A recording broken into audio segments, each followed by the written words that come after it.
Primera de Juan, capítulo 4, versículo 1.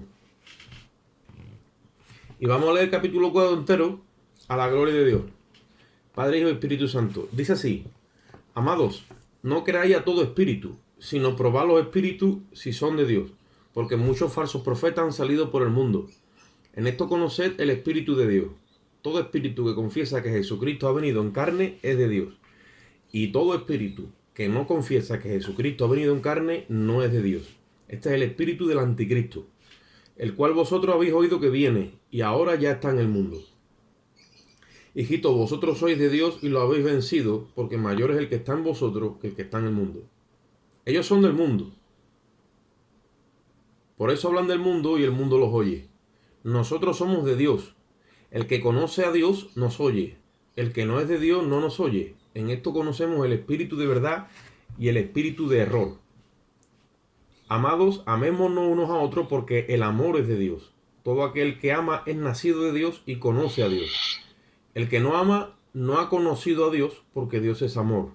En esto se mostró el amor de Dios para con nosotros, en que Dios envió a su Hijo unigénito al mundo para que vivamos por él.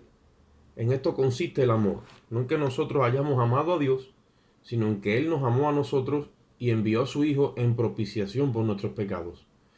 Amados, si Dios nos ha amado así,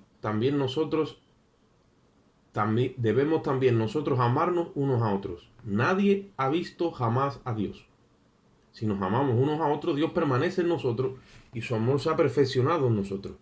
En esto conocemos que pertenecemos a Él, y que permanecemos en Él y Él en nosotros, en que nos ha dado de su Espíritu. Y nosotros hemos visto y testificamos que el Padre ha enviado al Hijo, al Salvador del mundo.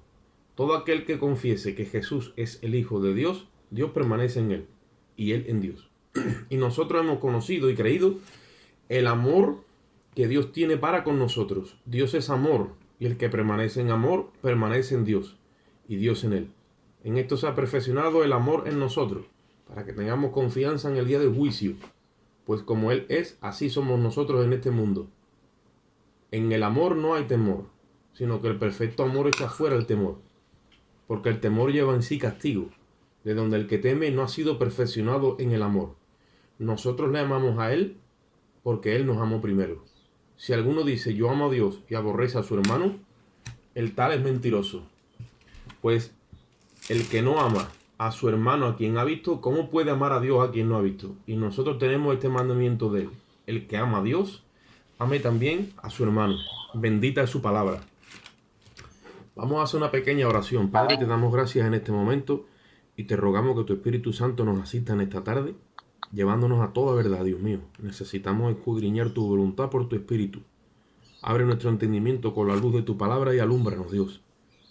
Alumbra lo profundo de nuestro espíritu, Dios. Necesitamos ver con los ojos del Espíritu. Y sea tu Espíritu Santo edificando, Señor, consolando y exhortando nuestra vida, Padre. Guíanos al propósito eterno, Señor. Te damos gracias y en ti esperamos, Dios mío, en el nombre de Jesús. Amén. Bien, la epístola de Primera de Juan, desde que la hemos empezado, lleva una línea muy clara. Y todas las cosas que habla la epístola se resuelven dentro de la misma epístola. El domingo no hablé, ha sido el único día que me he parado. Hablé del tema de aprender de vivir un solo sacrificio, pero vamos a seguir con esto hasta que acabemos. Y lo acabaremos seguramente el jueves. A donde yo voy. El tema de hoy, el no creer a todo espíritu, tiene que ver con lo que venimos hablando de atrás. No podemos meternos, es que muchas veces nos metemos en la palabra de Dios, dice capítulo 4, por ahí. Sí, cuando tú estudias una epístola entera, se te va quedando todo el memorial desde el inicio, para que comprendas en sí todo lo que está hablando el apóstol o el ministro desde el principio, y todo está englobado, todo es una masa homogénea. Entonces, porque si te metes ahí no vas a entender, tienes que regresar un poco del principio. ¿Qué es lo que venimos hablando? Por lo que dice el apóstol Juan. Primeramente, cuando vamos a la escritura, estamos recibiendo directamente la voluntad de Dios sin intermediarios de por medio, como dice el apóstol Juan. Nosotros hemos visto, hemos tocado, hemos palpado en lo tocante al verbo de vida, y eso comunicamos para que vuestra comunión sea con el Padre y con el Hijo. La misma que tenemos nosotros. Entonces, ¿qué está diciendo? Está diciendo que van a venir unos señores llamados, entre comillas, hermanos, pero ahí dice, después nos revela la epístola, que son ¿quién? Anticristos, que si bien hemos oído que el anticristo viene, pero que el espíritu del anticristo ya está en el mundo, y el espíritu del anticristo, ¿qué es lo que quiere hacer? Introducirse dentro de la iglesia, para tomar el control de la iglesia. ¿Puedo comer algo? Entonces hay que cerrar los micrófonos ahí, ¿eh? Entonces, ¿qué es lo que sucede? Que cuando el espíritu del anticristo toma control de la iglesia, si la iglesia no lo detecta, se somete a él. Y hemos visto capítulo 1, el capítulo 2, y te da unas pautas, te da unas señales. ¿Y cuáles son las señales que nos da? Nos está mostrando solamente, o he sacado, digamos, dos vertientes claras. Dos vertientes claras que tienen que manifestarse en el nuevo convertido, en el nacido de Dios. Una es que el creyente vive solo, única y exclusivamente de la justicia que Cristo le proporciona a través del sacrificio de la cruz. El creyente nacido de Dios no vive pensando en que se tiene que justificar delante de Dios. No vive pensando en que tiene que cotizar a través de sus buenas obras delante de Dios. Dios le ha dado vida eterna. Ha entrado directamente a la jubilación. El creyente que no es nacido de Dios piensa con la mente carnal, ya que los tres aspectos, como dice ahí, que le pertenecen al mundo, los deseos de la carne, los deseos de los ojos y la vanagloria de la vida, están todavía computando en su corazón. Entonces vive buscando justificarse delante de Dios y buscando un crédito anexo al sacrificio de Cristo. Entonces no puede vivir solo, única y exclusivamente de la justicia de Cristo, sino que tiene que buscar su propia justicia. ¿De dónde viene ese deseo o esa doctrina? Del anticristo. Y ahí estuvimos viendo en la semana pasada que el anticristo viene desde los días de Caín. Caín es el primer anticristo en la primera familia. Y ahí lo dice el apóstol Juan. No como Caín, que era del maligno. ¿Qué quiere la doctrina de Caín anticristiana, que se opone a Cristo? Que los hermanos en la fe se quieran justificar a sí mismos delante de Dios. Vimos el perfil de Caín desde el principio. Le trae una ofrenda a Dios y dice la Biblia que no mira a Dios con agrado ni a Caín ni a su ofrenda. Jesús, tienes que cerrar el micrófono. Y cuando no mira con agrado ni a Caín ni a su ofrenda, ¿qué es lo que sucede? Sucede de que Caín estaba pretendiendo justificarse en sus propias obras, o sea, en la naturaleza caída.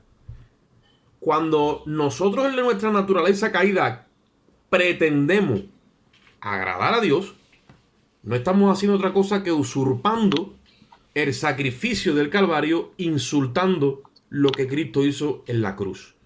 Por eso dice la Biblia que el que dice que no tiene pecado, hace a Dios mentiroso.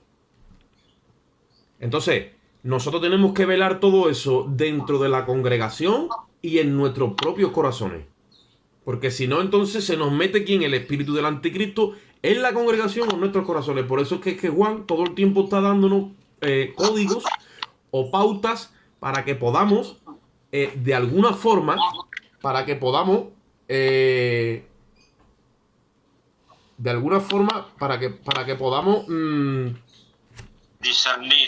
discernir y... Perdona un momentito, ¿vale?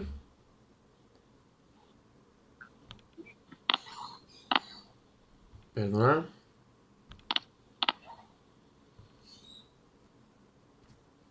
Que se me ha borrado esto. Ahora, para que podamos discernir y podamos entender cómo es que se mueve el enemigo. Vimos el otro día a Caín en la primera familia que se enfadó con Dios. Pero ese mismo espíritu vino bajando, y cuando estaba Cristo en la tierra, ¿dónde estaba ese espíritu morando? En los fariseos. Y Jesucristo, para responderle a los fariseos que le demandaban que por qué él andaba con publicanos y con rameras, les contó 3 parábolas. Y una de ellas es la que nosotros vimos hablando del hijo pródigo. Pero no cité al hijo pródigo, cité al hermano mayor. ¿Por qué? Porque el hermano mayor simboliza a Caín. Es un personaje que quiere justificarse en sus propias obras. Y en sus propias obras, dice la Biblia, que ningún ser humano se podrá justificar delante de la presencia de Dios. No puede. No puede justificarse delante de la presencia de Dios nadie en sus propias obras. Pero Caín es así. Entonces, ¿qué es lo que sucede? Que este hermano mayor, simbolizando a Caín, cuando ve que su padre perdona a su hermano menor que ha malgastado la herencia, se enfada con el padre. ¿Podéis creer eso? Oscar, yo no te veo. Podéis creer, ahora, podéis creer que dentro de la iglesia haya ese espíritu que se manifiesta en desacuerdo con el mismo Dios. Ese es el anticristo. Y eso está dentro de la iglesia. Y lo tenemos que detectar. Lo tenemos que detectar. ¿Por qué? Porque esas personas son cizañas, no han nacido de Dios, mas sin embargo se han metido en la iglesia. Están ahí.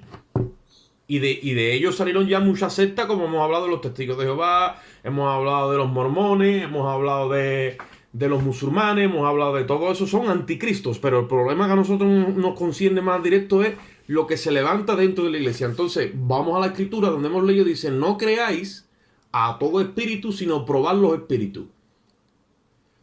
Si son de Dios, porque muchos falsos profetas han salido por el mundo. Un profeta es alguien que supuestamente conoce la voluntad de Dios y va a guiar a otro grupo de personas hacia la voluntad de Dios porque está como profeta. Profeta es aquel que define la voluntad de Dios y la esclarece para que los demás la veamos. Y dice, no lo creáis, sino probad. ¿Por qué? Dice, porque muchos falsos profetas han salido por el mundo y se meten en la iglesia. Y dicen, esto conoced el Espíritu de Dios.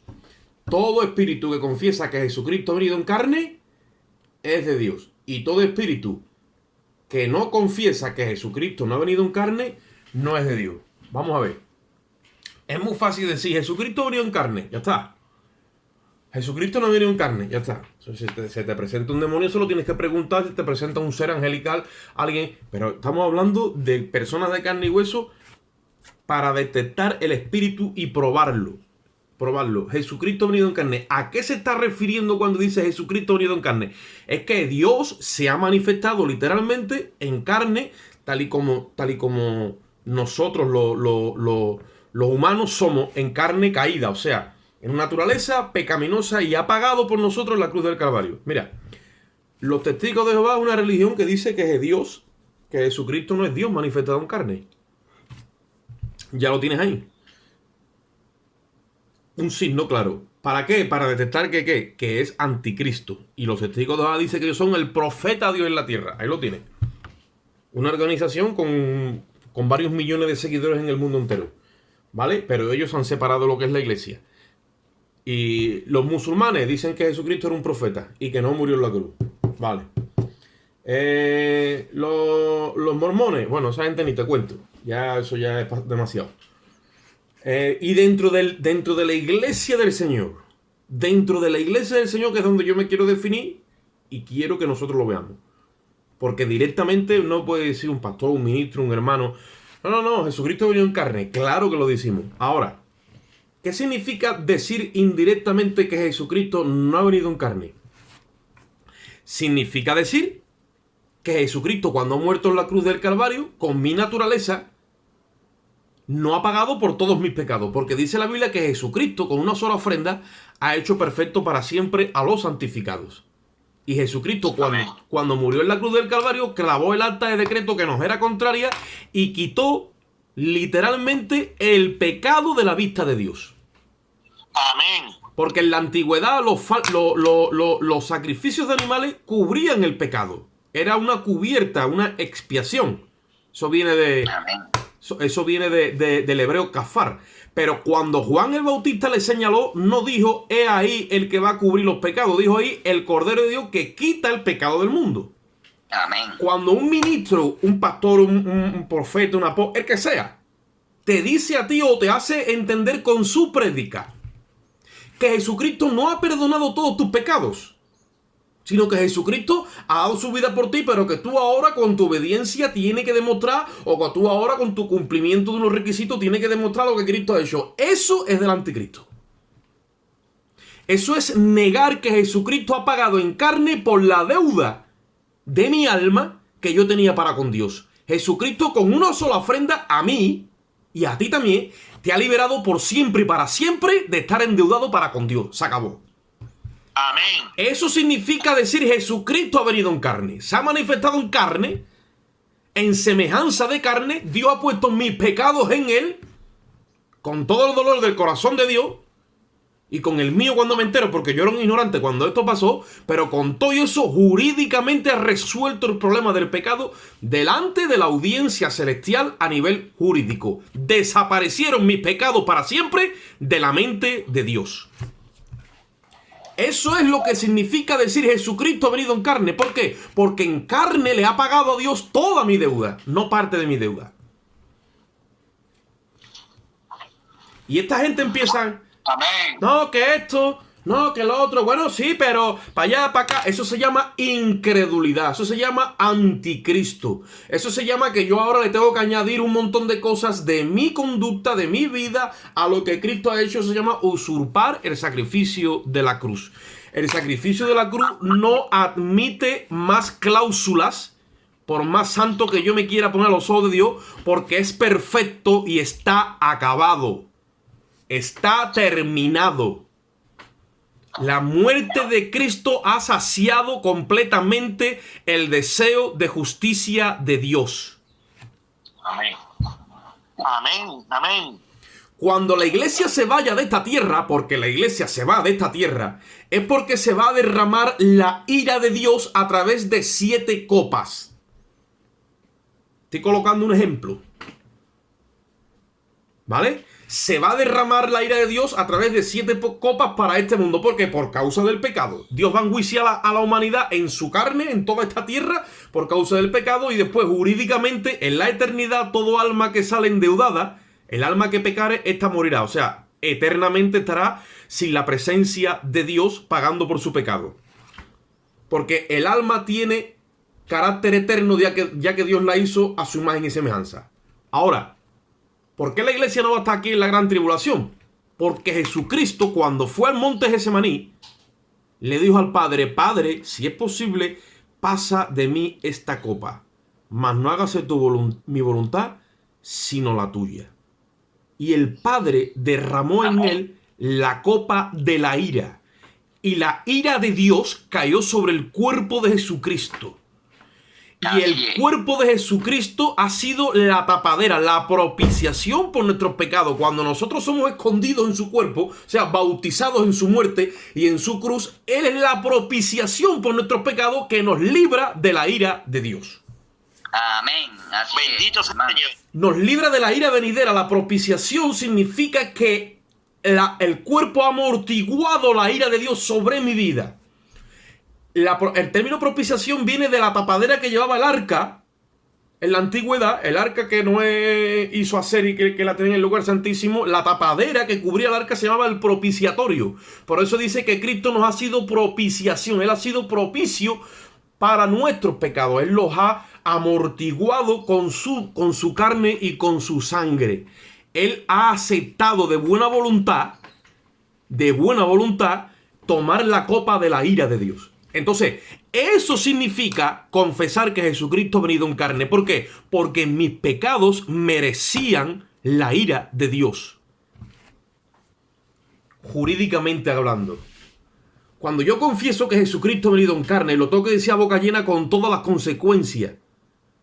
Y si lo digo de todo corazón, yo no tengo que tener temor. Por eso es que vaya a ver ahora que el apóstol habla del temor y habla del amor. He sido perfeccionado en el amor, porque cuando hay temor, dice la Biblia, no ha sido perfeccionado todavía en el temor, ya que el temor lleva castigo. Tienes que ser perfeccionado en el amor. Cuando tú recibes la muerte de Jesucristo y confiesas que Él ha venido en carne y ha pagado por todos tus pecados, tú entras en el descanso de su justicia y ahí Dios empieza a perfeccionarte en amor. Por eso se te va el temor para siempre y ninguna condenación hay para los que están en Cristo Jesús. Los que no andan conforme a la carne, sino conforme al Espíritu. Porque la ley de vida en Cristo me ha librado de la ley del pecado y de la muerte. No tengo que darle explicación a ninguna ley del pecado y de la muerte, ya que he sido escondido en el cuerpo de Jesucristo.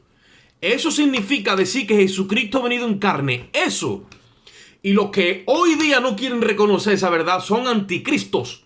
No quieren reconocer esa verdad porque quieren seguir cogiendo a las almas inconstantes, a las almas que Cristo ha salvado con su sangre, las quieren tener en una iglesia secuestrada con el mensaje del temor, a tributo, con dinero y con sacramentos y con 20.000 historias, y se enseñorean de unas almas de las cuales Cristo pagó por ellas y a ellos no les pertenece enseñorearse de ellas.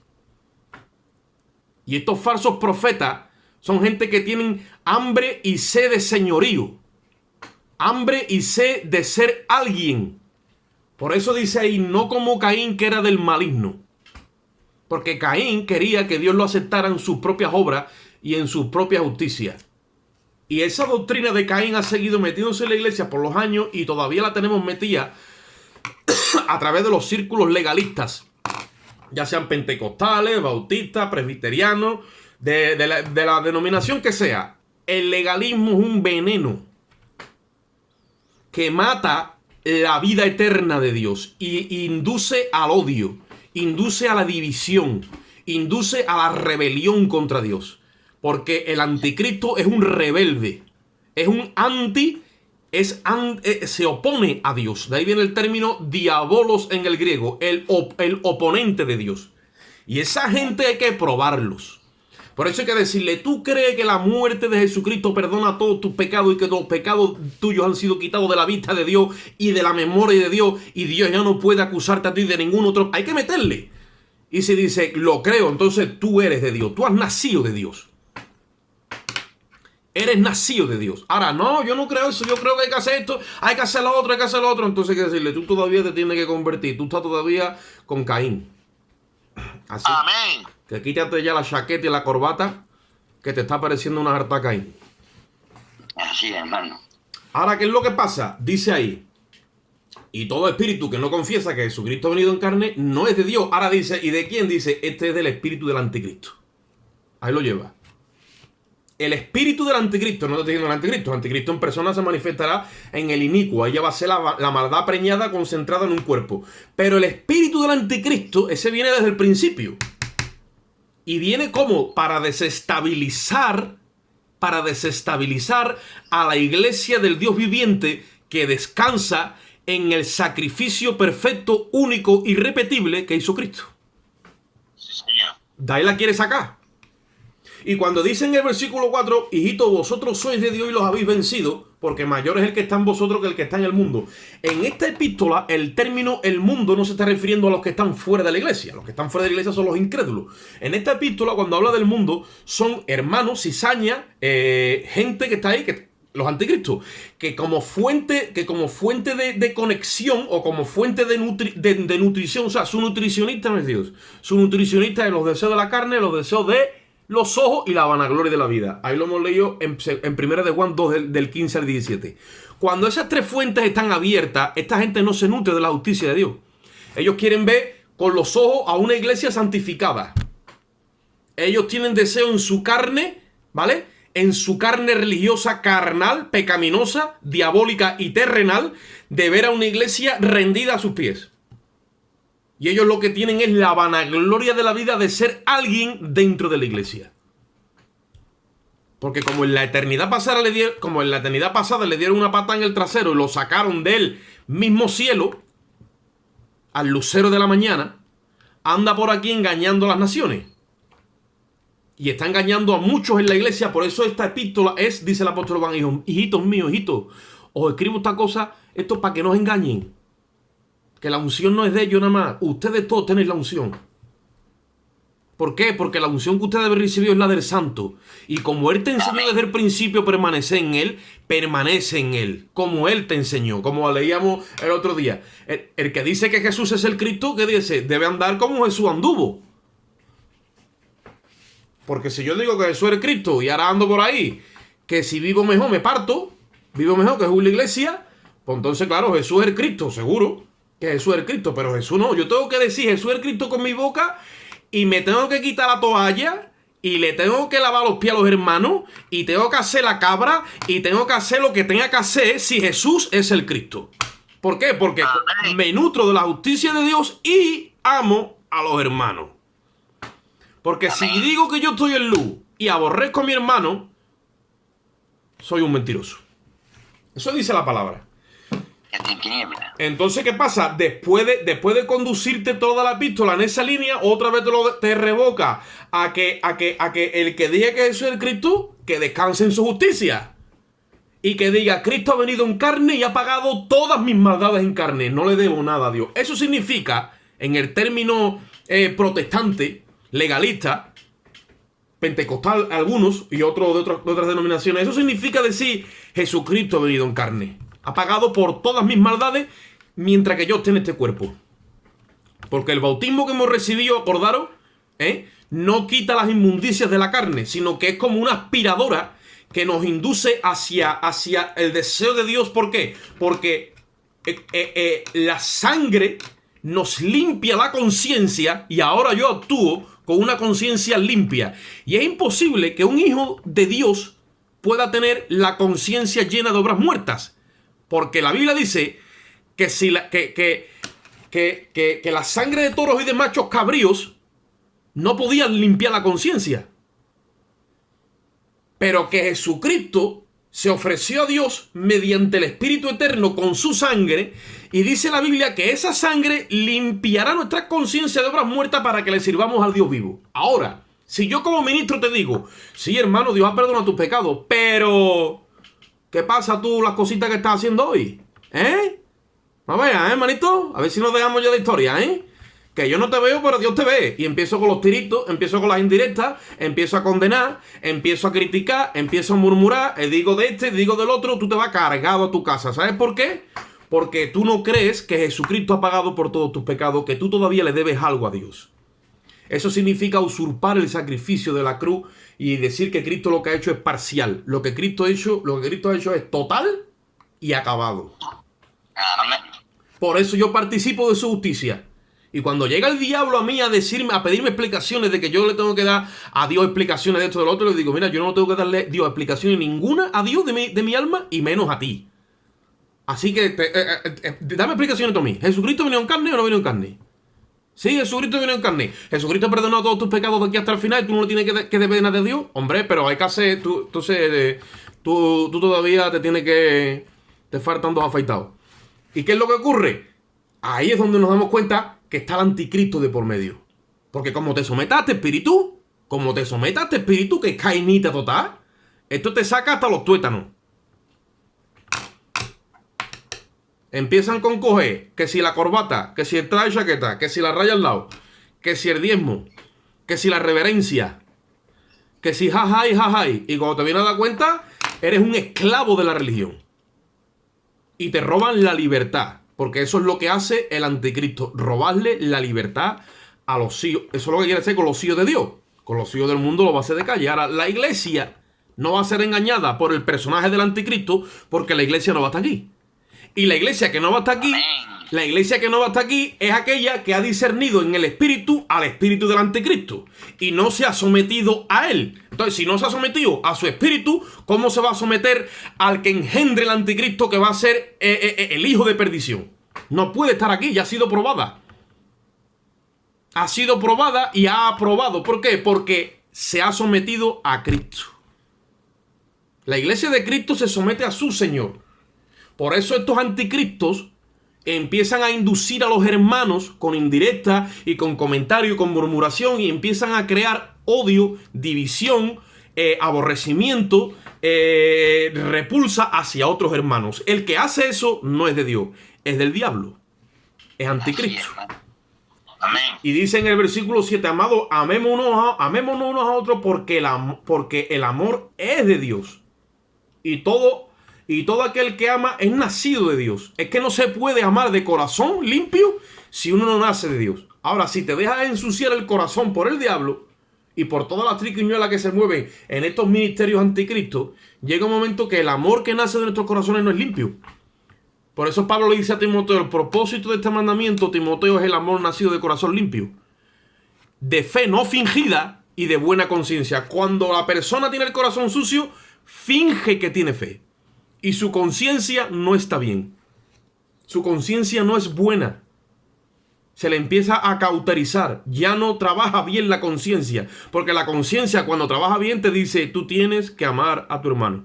Es que me ha hecho esto. Tú tienes el Espíritu de Dios y estás por encima de lo que te ha hecho. No, pero es que tú tienes capacidad para amar a tu hermano ha hecho esto, tu hermano es culpable. Tú tienes que dar la cara por tu hermano. Se tiene que manifestar el amor de Dios en ti como dando la cara por el culpable.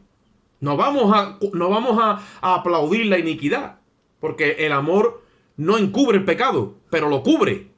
Porque ese es el amor de Dios, que nos cubrimos unos a otros. Pero ¿qué es lo que hace el anticristo? Enseñarnos a murmurar los unos de los otros. Enseñarnos a criticarnos los unos a los otros. Enseñarnos a aborrecernos los unos a los otros. Eso es cizaña. Eso es del malo. Eso no viene de Dios. Y eso enfría la obra del Espíritu Santo en el corazón del creyente. Dicen, esto se mostró el amor de Dios, versículo 9, para con nosotros, en que Dios envió a su Hijo unigénito al mundo para que vivamos por él. Y en esto consiste el amor. Míralo en qué consiste el amor. Dice, no en que nosotros hayamos amado a Dios, sino en que Él nos amó primero y envió a su Hijo en propiciación. Acuérdate lo que es la propiciación. En amortiguar el castigo sobre tu alma, lo envió en propiciación por nuestros pecados. Entonces, si el amor consiste en que Dios hizo eso por mí, y yo tengo ese amor injertado en mi corazón, yo por ende, y automáticamente, si ese amor está vivo en mí, yo hago eso por los demás. Yo me pongo en propiciación por los demás. Yo doy la cara por los demás. No me importa mi reputación. No me importa mi estatus. No me importa mi imagen. Me importa que mi hermano. Esa es la ley sagrada. Esa es la ley sagrada que Cristo impuso en la iglesia. Aborrecer al hermano es pecado mortal y capital. No se puede hacer eso. Oca, discúlpame, no se te ve la cara. Enfócate bien. Estoy aquí. Ahora sí, se te veía media cara, perdóname, discúlpame. En esto consiste el amor, dice el versículo 10, no en que nosotros hayamos amado a Dios, en que Él nos amó, y dice, y envió a su Hijo en propiciación por nosotros. O sea, Jesucristo se puso entre el juicio de Dios contra nuestro alma. Y Él se interpuso en la cruz. Allí lo clavaron. Y estaba diciendo en otras palabras, no le mandes el juicio a Él, mándamelo a mí. ¿Ese es el carácter que está en la iglesia en los días de hoy? ¿Ese es el carácter que tiene la iglesia? Tristemente no. ¿Por qué? Porque el diablo le ha robado ese carácter. Pero ese es el carácter que tiene la iglesia apostólica primitiva. Los hermanos daban la vida unos por otros. Daban la cara. Estaban dispuestos a dar todo lo que... Porque ese es el mandamiento nuevo. El antiguo dice, os di un mandamiento nuevo, pero no es nuevo. Es el de siempre, pero es nuevo. Amaos los unos a los otros, pero ya no es a tu manera, no. Como yo te he amado a ti. Como tú me has amado a mí, pues si tú me has amado a mí hasta la cruz. Así yo quiero que tomes a tu hermano. El día que la iglesia entienda eso y se lance por el Espíritu a vivir en ese orden, entonces el mundo cree. Porque ese amor es una locura. Ese amor no lo entiende nadie. Entonces no se le mete el evangelio a la gente por el entendimiento. Lo que está viendo es a Cristo mismo obrando en su iglesia. Porque la iglesia es el cuerpo de Cristo, el mecanismo de Cristo aquí abajo en la tierra. Pero ¿quién ha detenido ese obrar del Espíritu Santo? Los anticristos. Han cogido a la iglesia, hermano, y la han confinado entre cuatro paredes. Y no la han dejado desarrollar la fe. Por eso Dios en este tiempo le está diciendo a la iglesia, oh pueblo mío, yo estoy a la puerta y llamo.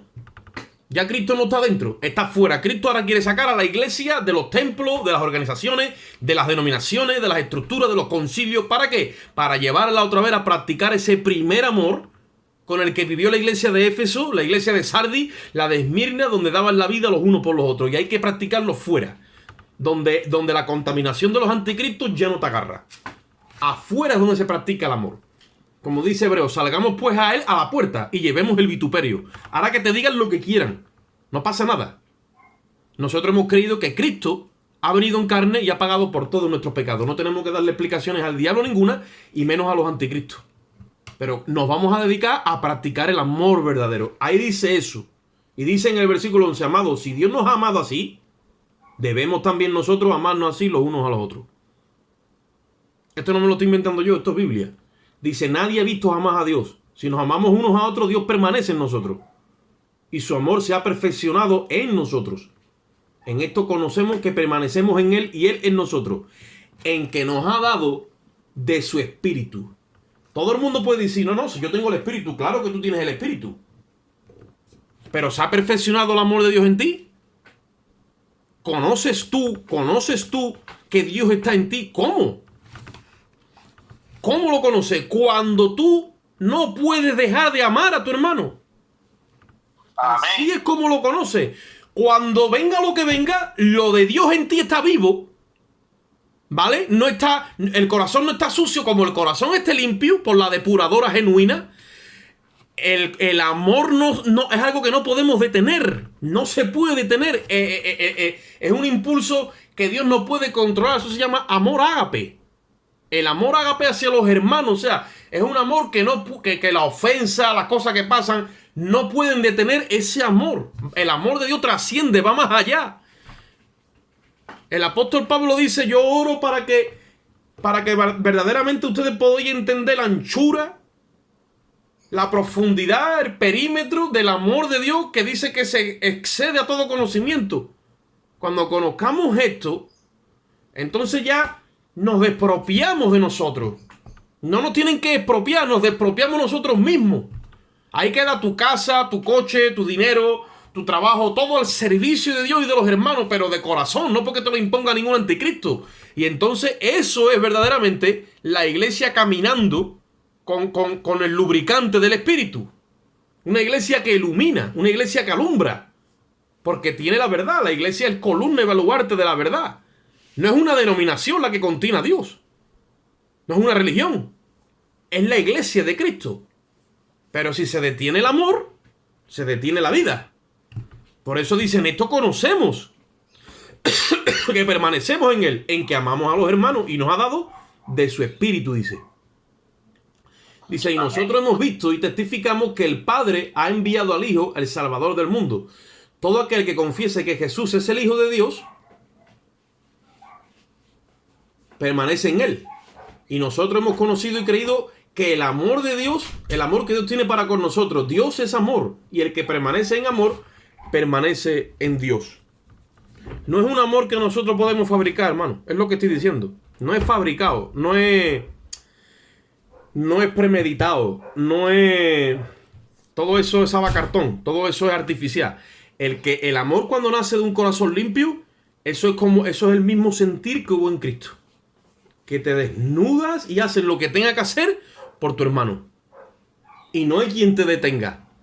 Ese es el testimonio más grande de que una persona tiene a Cristo en el corazón. Y no está haciendo obras como los católicos o obras romanas. No. Estamos hablando de una persona que es nutrida por la justicia de Dios. Ya está libre del pecado. Ya no se preocupa por darle a Dios cuenta por sus pecados porque está libre. Entonces, cuando te han dado las cotizaciones de vida eterna, tú a lo que te dedicas a servirle a Dios. Tú tienes vida eterna. Ya no tienes más nada que hacer en este mundo. Sí, trabajas para comer. No como muchos que están trabajando para pagar, para tener, para querer, para ir, para venir. No, eso todavía es del mundo todo eso. No, ya has sido libre. Libre de los deseos de la carne, libre de los deseos de los ojos, libre de la vanagloria de la vida. No, quiero una mejor casa, quiero un mejor coche. No, liberado de eso. Estás despropiado de todo. ¿Para qué? Para servir. Cuando entres en ese nivel o entremos en ese nivel, ahí no hay anticristo que se cuele. Es más, esa iglesia es una bomba. Eso le explota en la cara al diablo y se tiene que ir a Júpiter por lo menos. No puede estar aquí. El problema es que él ha sido muy sagaz escondiendo el sacrificio de la cruz de la mente de los hermanos. Todo el mundo justificándose a sí mismo. Y ahora llega el anticristo a gobernar la iglesia. Y no digo el anticristo el que tiene que venir por allá atrás. No. Llega el hermano de Abel. Llega Caín a apropiarse de la iglesia. A meter doctrina de santidad, a meter doctrina de sometimiento, doctrina de asistencia, doctrina de cumplimiento y a meter un montón de doctrinas de hombres. Y lo que menos se hace es amar. Dice, versículo 16, nosotros hemos conocido y creído el amor que Dios tiene para con nosotros. Dios es amor y el que permanece en amor permanece en Dios y Dios en él. En esto se ha perfeccionado el amor de Dios en nosotros, para que tengamos confianza en el día del juicio. Pues como Él es, así somos nosotros en este mundo. Voy a hacer un inciso aquí. ¿Por qué dice que cuando se perfecciona el amor de Dios en un creyente se manifiesta de la siguiente manera? En que en el día del juicio tenemos absoluta confianza. Porque no hay ningún temor al castigo. Que estamos salvos. Porque el Espíritu Santo ha eliminado toda condenación de tu mente. Amén. Como dice la palabra. Ahora, cuando el amor de Dios no se perfecciona, porque la perfección del amor de Dios en un corazón es cuando empieza a descansar la justicia de Cristo, la justicia de Cristo, la justicia de Cristo, la justicia de Cristo. Llega un momento que desaparece todo sentimiento de culpa, todo sentimiento de condenación, desaparece todo. Pero que desaparece. Entonces dice, en esto conocemos que se ha perfeccionado el amor de Dios, para que tengamos confianza en el día del juicio. Dice, pues como Él es, así somos nosotros en este mundo. ¿Cómo es Él? Él es puro. Cristo es puro. Por eso dice que el que tiene esta esperanza se purifica a sí mismo. Si yo soy puro, pues en este mundo soy como es Cristo. Actúo con una mentalidad sin pecado. Y viene Caín y dice, sí, eso es. Tú con una mentalidad sin pecado. Ahora me cuenta una de pistolero. Porque no se lo cree. Porque no quiere descansar la justicia de Cristo. Porque es un incrédulo. Porque no cree que Cristo ha pagado por todos sus pecados. Ahora dice, no, esto hay que currárselo, chaval. Aquí hay que cotizar. Aquí hay que ir a misa. Hay que dedicar culto. Andar en santidad. Hay que hacer así, hay que hacer asado aquí. Eso de que tú llegas, ya está, ya eres salvo, ya no, soy salvo, he sido libertado del pecado para ser siervo de Dios. Dice Romanos 6. Y como fruto de esa justicia que se me ha imputado, encuentro la santificación. Ahora dice versículo 18, en el amor no hay temor, sino que el perfecto amor echa fuera el temor. Porque hay muchos hermanos en la iglesia que todavía tienen residuos de temor y otros tienen temor literalmente. Porque han sido lesionados y traumatizados con mensajes anticristos. Con mensajes de condenación. Llega el anticristo, te predica, te dice que estás condenado. Tú llegas, sales al altar ese día, él te absuelve de tus pecados. Durante la semana vuelves a pecar, porque esto es lógico, y vuelves al día siguiente para que te dé otro mensaje de eso. Y otra vez él ora por ti. Y llega un momento que tu vida está vinculada al anticristo. Y el anticristo es el que te absolve de pecado. Con su imposición de mano. ¿Y qué pasa? Esas personas se erigen como sumos pontífices. Profanando el lugar de Cristo en el corazón de la iglesia. Y esas personas viven atormentadas por el temor. Porque el amor de Dios no se puede perfeccionar en un corazón que no cree que Jesucristo ha venido en carne y ha pagado por todos sus pecados. Y estas personas han puesto en tela de juicio el mensaje del principio. Por eso el apóstol Juan está diciendo, todo espíritu, todo profeta, todo líder, ahora ponte como quiera por fuera, pastor, hermano, cura, papa, lo que quiera. Si no me confiesa a mí que Jesucristo ha muerto en carne y ha pagado por todos mis pecados, no es enviado de parte de Dios para mi vida. Y si no lo pruebo y me someto a su mensaje, a su criterio y a su personalidad, entonces estoy en manos de un dictador que me va a tener toda la vida bajo un régimen de tiranía y va a estar continuamente jugando con mi conciencia y con mi mentalidad a través de la culpa y señalándome mis pecados, los cuales Cristo perdonó y quitó de la vista de Dios en la cruz del Calvario. Por eso dice, en el amor no hay temor, sino que el perfecto amor echa fuera el temor. Dice, porque el temor lleva en sí castigo. Entonces, si yo temo al castigo, no me puedo presentar con confianza en el día del juicio. Porque no se ha perfeccionado el amor de Dios en mí. ¿Qué es lo que sucede? Tengo que ser entonces con un tratamiento espiritual, por la palabra, un tratamiento donde tengo que empezar a escuchar este mensaje vivo, que empiece a taladrar, porque la fe viene por el oír, empiece a hacerme el oído de nuevo, hasta que el oído esté hecho al guante, a la mano de Dios, a la broca, a la palabra, y el oído esté hecho a que la palabra venga del mismo corazón de Dios por la escritura, hasta el punto de que yo cuando escuche la palabra no tenga temor. ¿Os acordáis que le dijo Dios a Adán cuando en el principio lo llamó después de haber pecado y Adán se escondió? Era el mismo Dios que todos los días tenía comunión con él. y le dice, no, es que escuché tu voz y tuve miedo y me escondí. Cuando ya nosotros estamos delante de Dios escuchando la voz de Dios y sentimos miedo, es porque estamos desnudos. Porque Adán dice que estaba desnudo. ¿Y por qué está desnudo? Porque no está cubierto de la justicia de Cristo. Entonces el mensaje del anticristo, ¿qué es lo que hace? Desnudarte de la justicia de Cristo, ponerte un taparrabo de segunda mano, ¿vale? Y hacer que tú a través de la religión te justifiques a ti mismo. Y como el Espíritu Santo no puede respaldar eso, pues siempre te sientes incompleto. Por eso es que en lo profundo de nuestros corazones no tenemos muchas veces el testimonio del Espíritu Santo diciéndonos que somos legalmente hijos de Dios.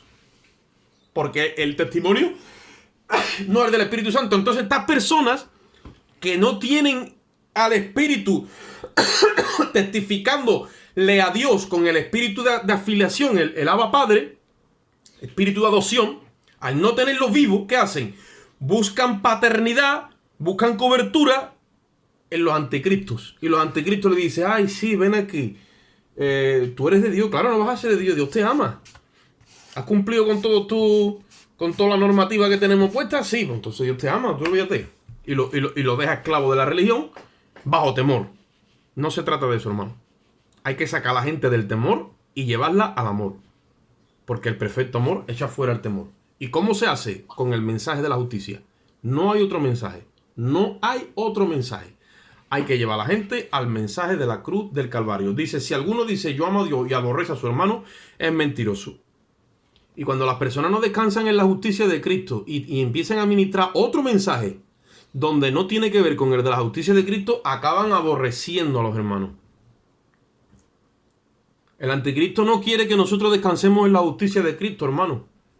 El anticristo siente celo, siente envidia, siente odio hacia aquellos que descansan en la gracia de Dios y en la justicia de Cristo.